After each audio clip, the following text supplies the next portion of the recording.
Welcome back, dear listeners, to Bram Stoker's Dracula. After the harrowing mercy granted to the undead Lucy in the previous chapter, we now continue with Chapter 17, Dr. Seward's Diary Continued. This chapter marks a vital turning point. The scattered pieces of horror, Jonathan Harker's journal from Transylvania, the tragedy of Lucy, the arrival of the Demeter, and Van Helsing's ancient knowledge are finally brought together. Through my diary, you will witness the full alliance forming, the sharing of all records, and the birth of a coordinated plan to hunt and destroy Count Dracula. The hunt has truly begun. 29 September. I write this entry with a mind sharpened by purpose and a heart strengthened by unity. Today marked the first full meeting of our little band of hunters. We gathered in my study at the lunatic asylum.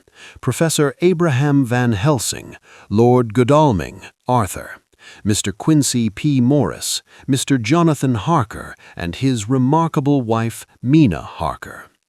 Mina arrived carrying a large portfolio. With quiet efficiency and remarkable composure, she had already typed and arranged all the relevant documents.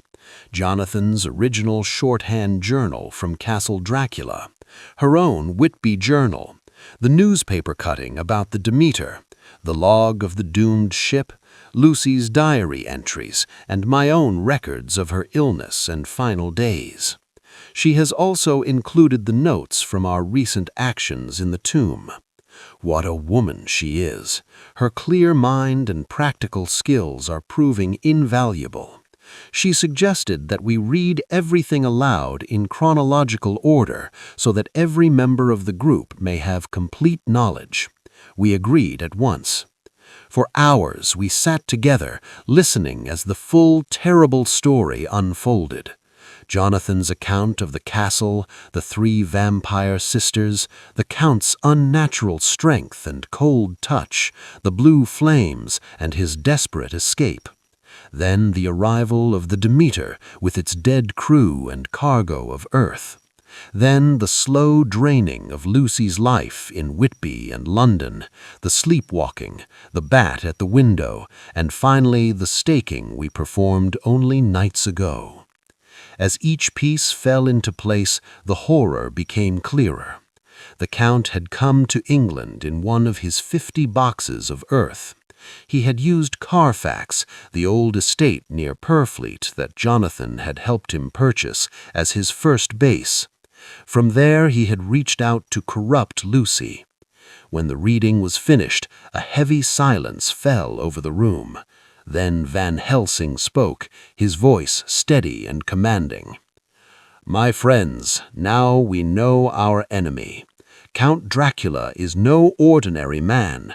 He is centuries old, a warrior from the Seckley race who has become one of the undead.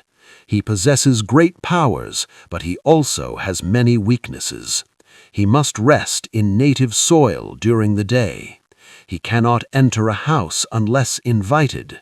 He fears garlic, holy symbols, sunlight, and running water. He can change his shape, command rats, wolves, and bats, and dissolve into mist. But he is not all-powerful. With knowledge and courage, we can destroy him." The plan takes shape. Van Helsing then outlined the strategy we must follow. First, we must locate every one of the 50 boxes of earth that were shipped from Transylvania. These are the Count's daytime sanctuaries. Once found, we will sterilize them with sacred wafers, rendering them useless to him.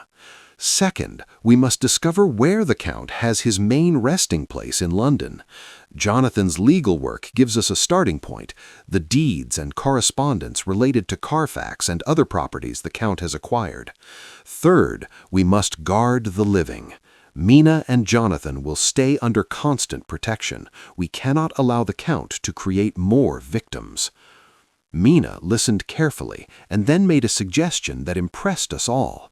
She proposed that she continue typing and organizing our daily records so that we always have a complete, up-to-date account of our campaign.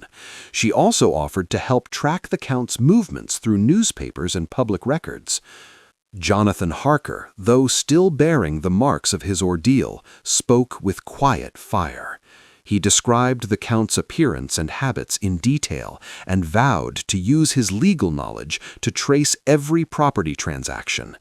Arthur and Quincy pledged their resources without hesitation. Arthur's title and wealth, Quincy's courage and practical American ingenuity. I offered the resources of my asylum and my medical expertise. Van Helsing looked at each of us with deep satisfaction and declared, "We are now a true fellowship. We have one purpose, to find and destroy this monster before he can spread his evil further across England and the world. The battle will be dangerous. Some of us may not survive, but we fight not only for ourselves, but for all the innocent lives that would otherwise fall victim to the undead." We shook hands solemnly, binding ourselves to the cause. Mina, with tears in her eyes, added her own vow. Though she is a woman, her courage and intelligence make her an equal member of our band. Later that night, my private thoughts. I sit alone now, reflecting on this extraordinary day. Only a short time ago, I was treating patients in my asylum and trusting entirely in the power of science. Today, I have accepted the existence of vampires, helped destroy one, and joined a crusade that blends ancient faith with modern method. Mina Harker continues to astonish me. She has read horrors that would crush most people, yet she remains clear-headed and determined. Her typewriter and shorthand have already become our greatest tools for coordination. Jonathan has found new strength now that his experiences have been validated. Arthur carries his grief with noble dignity, while Quincy brings calm courage and readiness for action. And Van Helsing, our leader, our guide, moves between the worlds of science and superstition with equal ease. He warns us that the Count is cunning and may already suspect we are hunting him. We must move quickly, but carefully. Tomorrow, we begin the active search for the boxes of Earth. Carfax will be our first target. I end this entry with a renewed sense of purpose. The die is cast. We have sworn ourselves to this holy war.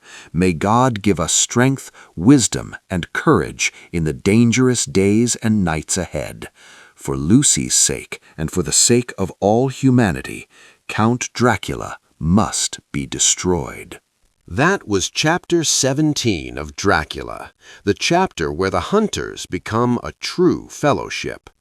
Through Dr. Seward's diary, we witnessed the sharing of all records, the complete picture of the Count's invasion, and the birth of a coordinated plan to locate and sterilize his resting places.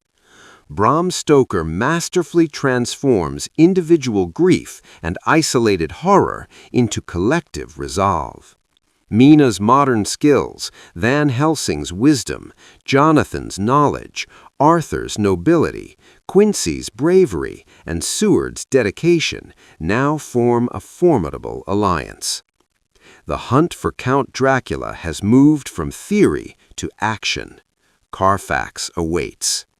Stay with us for Chapter 18, where the group makes its first direct exploration of the Count's London lair, and danger draws even closer. Thank you for joining Dr. Seward and the band of hunters as they bind themselves to this sacred cause. If this chapter filled you with a sense of rising purpose or sent a fresh shiver of anticipation, please like, subscribe, and ring the bell so you never miss another entry from these journals of courage and terror. The fellowship is formed. The hunt is on.